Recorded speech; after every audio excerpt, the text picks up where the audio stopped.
Despite all the focus on the technology and cloud and zero trust and you name it, right? AI, all the technology. At the end of the day, this is people, rapport, relationships, trust, empathy. Building that communication among people is where I found success. How have you seen success, or how would you recommend folks sort of driving in that space where you're trying to connect a dot between someone who's maybe had a policy sent to them, who is looking back saying, well, this is a little disconnected from like the technical reality on the ground. And then you've got someone on the other side, maybe it's a procurement team, maybe it's a security team, maybe it's a compliance team who's like, no, we can't do anything except this one thing because this one thing keeps us secure.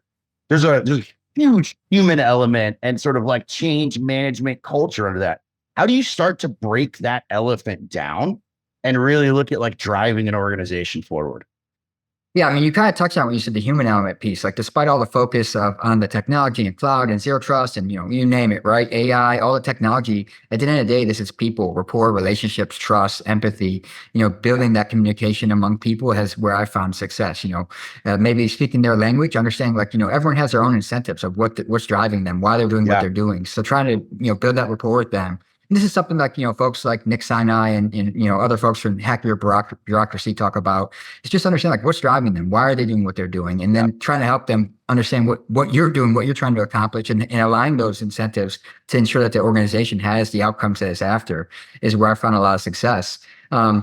If you come in and you only tell someone, hey, it has to be this way because the policy says, or, because I have to do X, Y, and Z, you're not going to get real far. It's going to fall on deaf ears. It's going to build a silo and they're going to not engage with you. And security often does that. We come around, we beat people over the head with, what RMF says or NIST says or whatever, right, says that they have to be doing. But we're not really sitting there understanding, like, what are they trying to accomplish? How can we help facilitate that?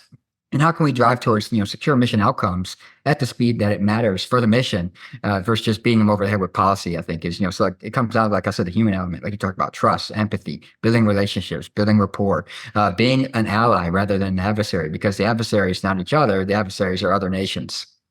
So will you take that, I'm going to pull on that empathy thread, because I think where historically we've seen a lot of, either friction or just huge segmentation is in that CISO kind of vertical where, right, I, in theory, by title, have somebody who should be like not only fusing technical and policy and security and all of that together as a lever, like an enabler, but someone who's also bringing the community together, whether that's the operational side, the tech side, the compliance side.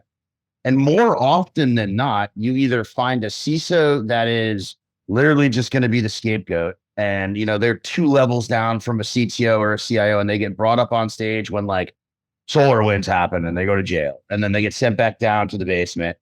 Or on the other side, you find zero empathy between your sort of security team and your, whatever your mission, your operational team is.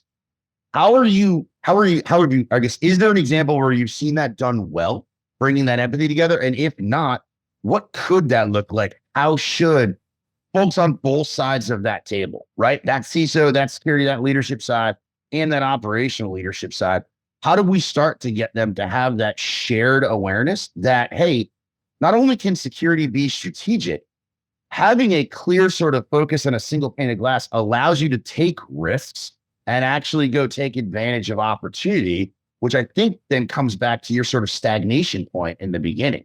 Right? Like how should organizations be getting after that? Yeah, you raised a couple good points. It's like the CISO is often kind of seen as the fall guy, right? Something goes wrong, we go and blame the CISO, they get thrown under the bus. But the unfortunate and uncomfortable reality that security needs to kind of accept is that we don't own the risk. We can't, you typically can't make the business or the mission do something. You can help inform their decisions, help them make risk-informed decisions on like what could happen if they go this route.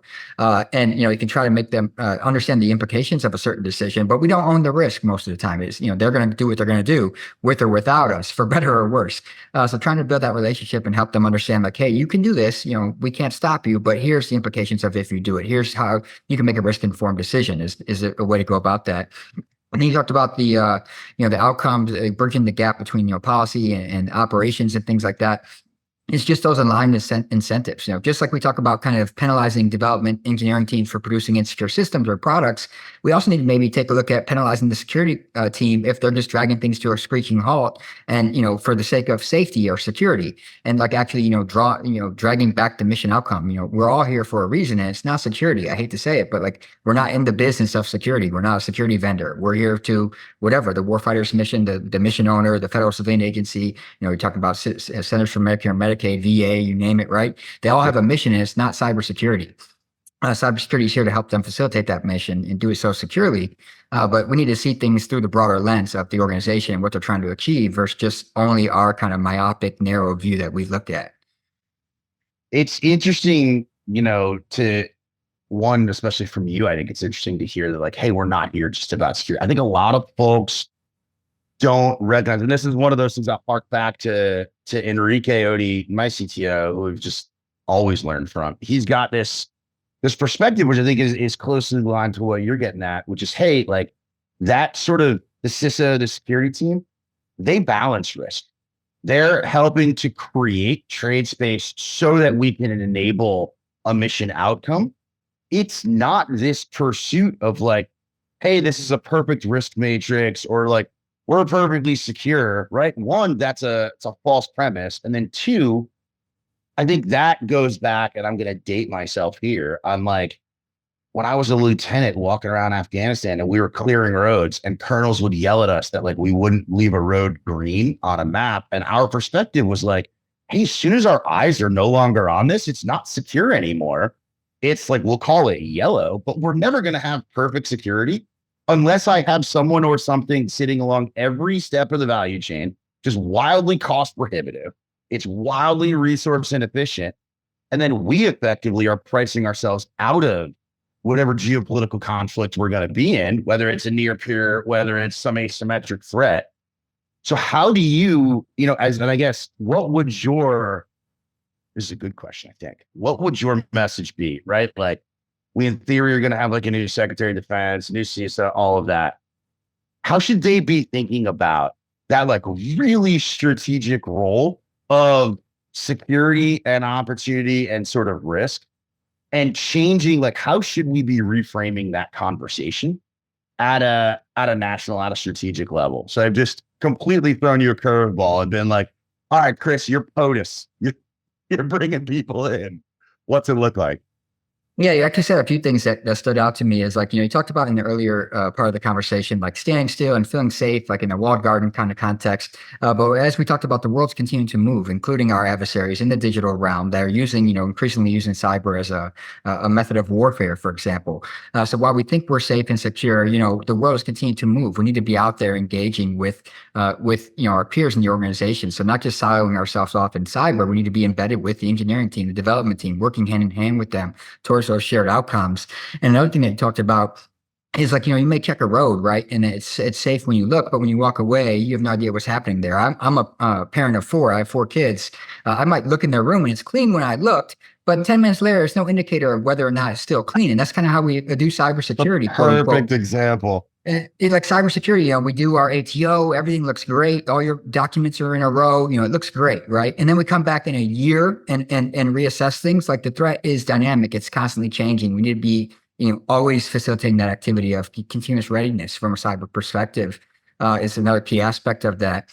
And then you talked about, the legacy kind of approach of cybersecurity of that, shutting everything down, keeping everything safe, keeping everything secure. It's the same thing going back to parenting again. Like, I need to let my kids, if I want to build competent, proficient, capable children, I need to let them go out and take some level of risk. That's how they build competency and build proficiency in things. Same thing with engineering and development teams. They need to go out there and be able to take risk, and have guardrails in place and safeguards, of course. But you don't become proficient and capable by just standing still and staying stagnant. You build that proficiency by going out, like using technology is a good example. You're starting to use AI, starting to play with some of these new technologies, starting to explore new methodologies and ways of working. That's how you build competencies and proficiencies that we're after that can be more secure. Like, for example, in the realm of DevSecOps and things like that, they show that teams that actually deliver software iteratively and more faster on a regular basis, they actually have better security outcomes than the teams that do the legacy, kind of wait, keep everything safe, keep everything perfect, have it all written down exactly how we want it. And then when something breaks, you don't know what the hell's going on because not, you have no proficiency. You haven't exercised. It's like a muscle. You have Yes. to exercise it or it's going to atrophy. Yeah. I think thinking about the sort of exercising of the muscle is a really good proxy here. And then so two questions, last two. One is, as we sort of talked through policy, pub sec, sort of the balance culturally, if you have like one or two things for listeners as they're thinking about like, hey, what should I be paying attention to? What's maybe an emerging concept or like a new policy sort of line or, a piece of technology or an attack vector? What's something, one or two things you'd say, hey, like these are the things I'm going to be paying attention to. You should keep an eye on, going forward for the next, months or year. Yeah, so I'm going to be a little biased because I have a book that came out earlier this year focused on software supply chain security. So I think that's a big one that we need to be paying attention to, whether we're talking big proprietary software vendors, the Microsofts, the Oktas. These are high value targets with dense amounts of data and resources that malicious actors are after, as well as like open source software is widely used, it's pervasive, it's everywhere. It's more efficient for an attacker to target these things than to target one single target, for example. So they're highly rich targets. And then also another thing is vulnerability management is a space that people need to be paying attention to. We just crossed 30,000 known vulnerabilities this year. Organizations simply can't keep up. We need to modernize how we do vulnerability management. We need to have prioritization and context.